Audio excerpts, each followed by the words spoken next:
فاسألوا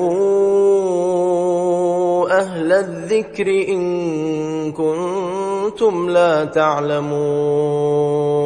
Sama dengan qiyamul lail dan ilmu sebagai sarana untuk menyambung silaturahim dan untuk mengenal halal dan haramnya.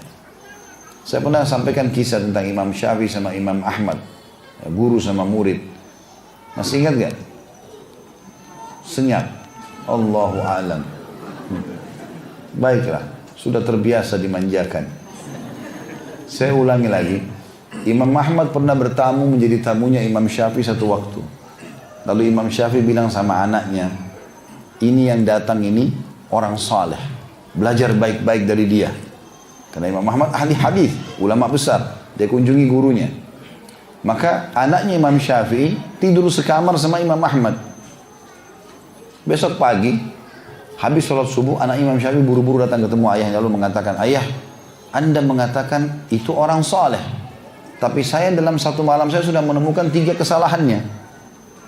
Kata ayah Imam Syafi'i, apa kesalahannya? Selama ini Imam Syafi'i tahu Imam Ahmad orang saleh gitu kan. Maka dia bilang yang pertama, dia tadi malam makan banyak sekali. Sementara makan banyak menumpulkan otak gitu kan.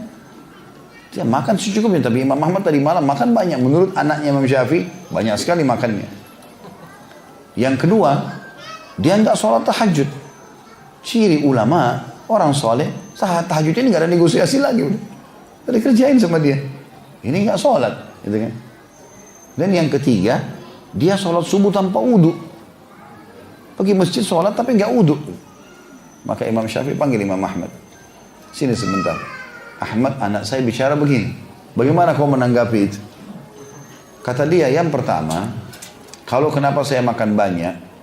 Karena makan dari makanan orang saleh itu kebaikan.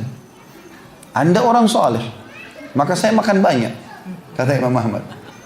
Karena orang saleh tidak akan cari pendapatan kecuali halal, itu kan? Maka saya makan karena itu rezeki halal. Saya tidak makan sebanyak seperti biasanya. Kata Imam Syafi'i padanya, dengar jawabannya. Artinya kalau di tempat orang saleh mau makan lebih silakan, tidak ada masalah selama masih ada itu. Kemudian yang kedua, kenapa enggak sholat malam? Kata Imam Ahmad, saya semalam sempat memikirkan hadis ya Nabi SAW, lalu saya renungi untuk saya keluarkan 50 manfaat dari hadis itu, dan menuntut ilmu lebih utama daripada sholat malam. Saya gara-gara pikirin ilmu itu, maka saya tidak sholat malam. Karena kalau saya, memang begitu teman-teman ya, kalau para ulama atau para penulis buku ya, itu kalau mereka duduk konsentrasi, maka biasanya poin-poinnya tersusun tuh. Dia kalau bergerak sedikit, aktivitas apa, makan, kalau teman-teman lagi nulis, sibuk dengan makan, cemilan, ini segala macam, nggak nulis-nulis nanti. Maka salah satu ciri penuntut ilmu itu kalau duduk yang fokus dia. Dan itu tidak boleh buyar, tidak boleh berdiri ke sana, kecuali darurat. Saya pernah tanya seorang teman saya penulis, nanti kita kembali kisah Imam Ahmad ya. Dia tulis karya tulisnya banyak sekali. Saya tanya, gimana caranya antum tulis? Dia bilang, anak ustaz depan laptop, nulis terus. Makan pun disuapin sama istri. Idenya nggak buyar jadinya, nyambung. Daripada kalau kita tunda 2 hari lagi, 3 hari lagi, belum tentu nyambung dengan apa yang kita tulis yang lalu. Gitu kan? Seperti itulah. Imam Ahmad bilang, saya pikirkan sebuah hadis dan saya sedang target mengeluarkan 50 manfaat dari satu hadis.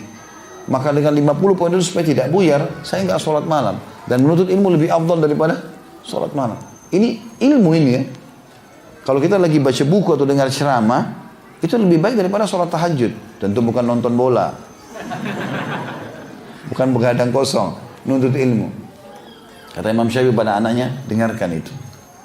Lalu, kenapa kau pergi sholat subuh tanpa wudu? Dia bilang, saya tidak tidur semalaman. Maka wudu isya saya masih ada. Saya pun gunakan untuk sholat subuh. Dan hukum fikih memang begitu. Selama tidak batal, gak usah wudu lagi kan gitu. Itu menandakan kemuliaan. Jadi seperti itu orang belajar dari kalangan salafus salih. Dan itu manfaatnya juga kalau kita dekat dengan orang-orang yang pintar berilmu. Pasti mereka punya alasan kenapa lakukan. Tidak mungkin sembarangan mereka melakukan itu. Karena mereka pasti punya landasan kenapa mereka lakukan. Kecuali kalau kita dulu sama awamnya manusia, tidak paham ilmu agama itu berbeda. Tapi kalau kita dulu dengan para ulama, sikapnya itu pasti ada alasan. Tidak mungkin tidak. Ya. Saya berapa kali duduk dengan para masyayikh. Dan saya sengaja gunakan kesempatan untuk itu. Mereka buat apapun saya biarkan. Nanti terakhir baru saya tanya, Syekh, Tadi saya lihat ada begini, kenapa? Oh karena ada dalilnya seperti ini, oh karena ada pendapat begini. Kita dapat ilmu, manfaat dari sikap mereka saja. Gitu kan? Bahkan kadang-kadang subhanallah saya banyak belajar dari akhlak mereka tanpa mereka ceritakan. Banyak guru-guru kami di Madinah, saya belajar akhlak luar biasa. Bagaimana menjamu tamu, bagaimana mereka santun sama orang, bagaimana mereka merendahnya. Oh, tidak pernah membesar-besarkan dirinya dan sombong. Walaupun kita tahu ini orang yang sangat luar biasa. Secara ilmu kapabilitasnya sudah luar biasa gitu. Sudah jadi rujukan dunia.